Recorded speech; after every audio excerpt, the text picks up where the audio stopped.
Hi everyone. So in this short video, I'm just going to summarize what we did in the course and say a few words about what I wanted to do and I didn't do, and actually give a little bit of an advertisement about the course I'm going to give next semester. Right, so this is the course homepage and it will allow me to see what we did.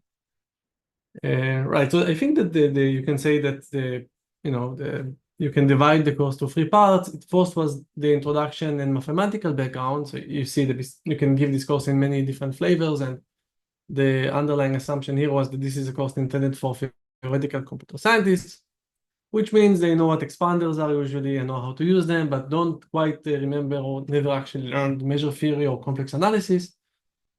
So this is why I decided to spend some time in teaching those.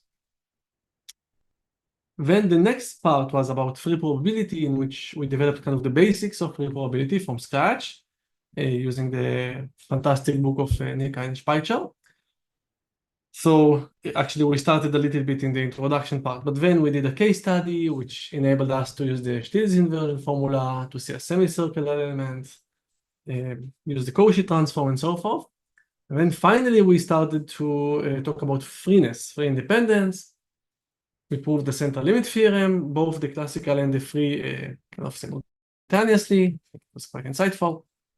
And then that kind of led us to ask questions about what is the underlying combinatorics of kind of freeness. And now we know that that requires non-crossing partitions, so we saw a little bit of that, but then developed the entire theory that we needed from lattices, and in particular the lattice of non-crossing partitions, which recall was actually obtained before free probability, which is amazing that in math sometimes things are put in place before kind of just before they're used, right? Like in relativity also, I think there is a similar story. Anyhow, so we talked about the Mobius inversion formula, about multiplicative functions, because that's the kind of underlying assumption that was underlying the very important calculation that we did, which eventually was the relation between the generating function of the moments and the cumulants. We introduced free cumulants, and with all of that, we were finally able to talk about and define and prove theorems about the free additive, not finite, the free additive convolution. Now, in the seminar part of this lecture, and not actually in the course, and hopefully maybe in the future instances of this course, we're actually going to talk also about the multiplicative convolution, right? I mean, there are two things you do with matrices: you add them up and you multiply them. So we kind of saw half of what we know how to do. Actually, you can do more, you can project, and you can do other stuff. And some of those will be considered in the seminar part, but if I had more time, I would have covered the multiplicativity definitely. And now we kind of abruptly stop talking about free probability. And again, I would have preferred to talk more about that. And start to talk about finite free probability with only like 3 weeks remaining. It's not ideal. It's because of the ongoing war that the semester got shortened. And we talked about, first of all, we took the motivation from free probability and on some of the actual definitions, like the R transform and so forth, the Cauchy transform. But we took the mindset from free probability, and without freeness, like a freeness-free kind of theory, because freeness is right, as we proved, freeness is a property of operators of infinite dimension, and we want to work with finite graphs. But still, with that in mind, we started to talk about finite free additive convolution. And if you remember, the convolution in the free probability setting was defined using freeness.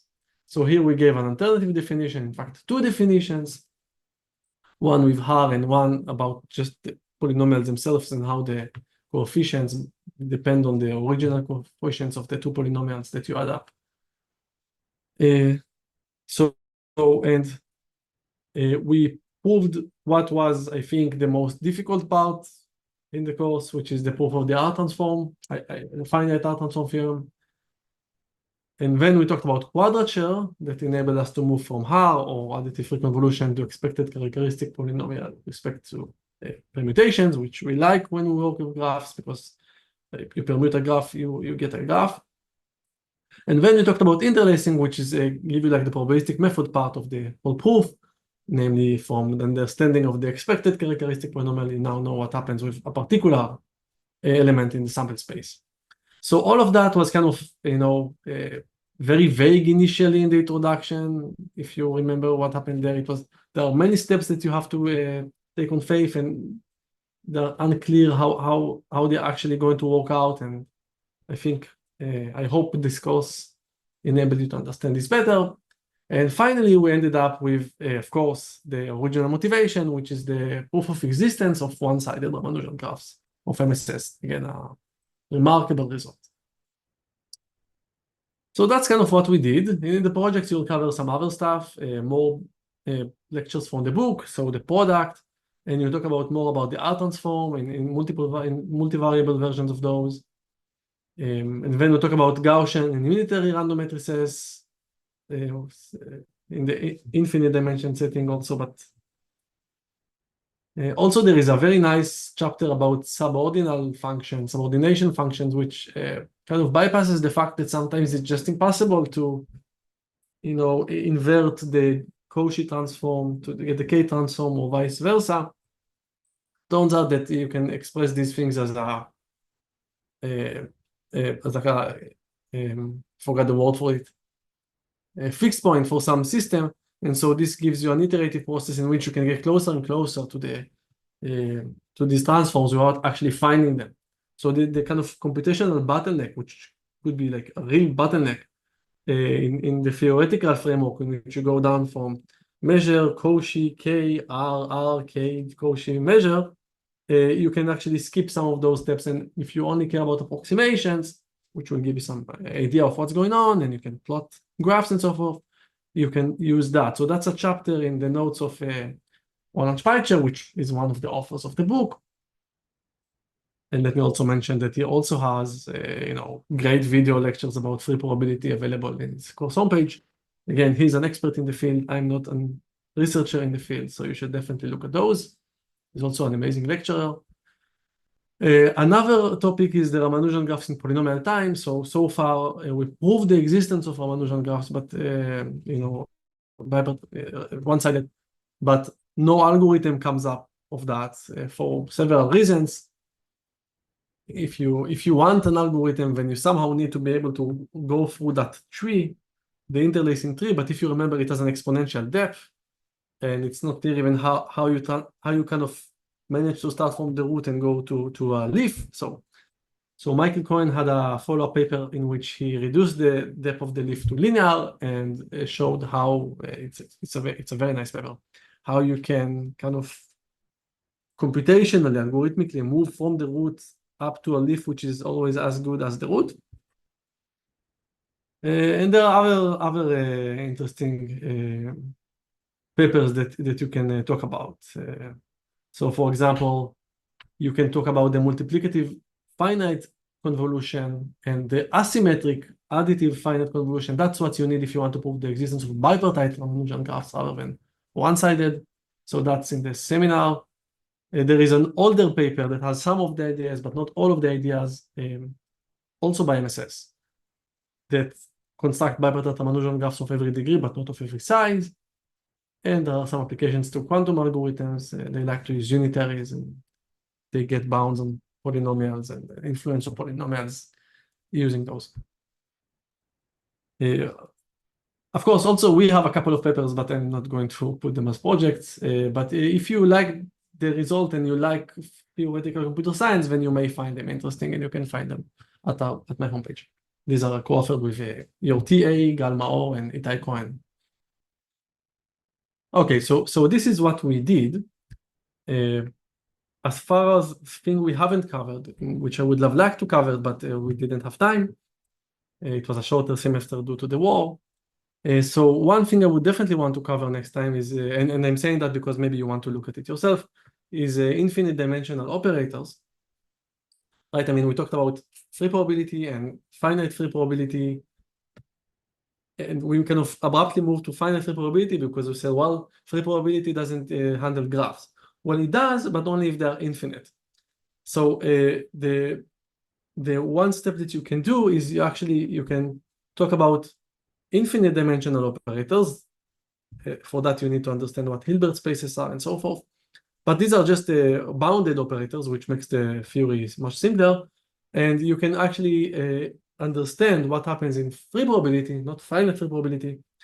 What does it say about graphs? But there are infinite graphs, but still it's one step towards understanding graphs.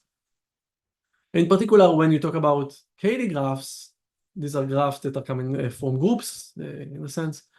I think I mentioned that, I'm not sure. Then the free product of the free groups that we saw has something to do with the infinite graphs that you get, Cayley graphs of infinite size. So next time I'm going to do that, and you can maybe look online and see some references if you like. Now, generally, this course is for students from Tel Aviv University, so so please leave me a comment or anything about the course if you think I should, maybe shortcut something or talk more about something else and so forth. But I guess other people are watching it, so if so, then I'll be happy to get comments from everyone, please. This is the first time I'm giving it. I'm planning on giving it at least one more time, so that will be useful. So in that note, let me also thank Gal Maor, which is your TA and my PhD student, and many students that came to the course. That's what I love about Tel Aviv University. You give a course about free probability and Ramanujan graphs, and you get a dozen students coming. So thanks a lot, and also for the faculty that attended. Yes, so next time I'm going to give, this is a little bit of an ad, a course about algebraic geometry codes. So I just give one word about it. So in like everything, but in complexity, coding, crypto, and whatever, you have two techniques usually. You have either polynomials or graphs, like spectral graph theory. You have also Fourier analysis, but that's something else. And in a sense, free probability and finite free probability is to spectral graph theory or expander, like AG codes is to polynomials. So AG codes or algebraic geometry in general, not just codes, is a kind of a better understanding of polynomials than we have when you like just apply, the fundamental theorem of algebra or at most Bezoos theorem or something. And this more sophisticated mathematics enabled the construction of codes that beat all codes that were known, but even the codes that were not known, namely codes that came from the probabilistic method. So it's something like what happens in MSS, because MSS obtains Ramanujan graphs using the techniques, and it doesn't seem that at least with high probability a graph is Ramanujan. In AG codes, it's stronger in quantitatively, so the bound is actually much better, exponentially better than what you get from the probabilistic method. Not just by plus something, some constant. So in the next semester, I'm going to give a course about algebraic geometry codes. It's super cool mathematics, very sophisticated, and again, the point is that I'm going to try to make it accessible to theoretical computer scientists. I'm going to upload the lectures as well. And yeah, I hope you enjoyed the course. Maybe you will also want to look at that. Thank you.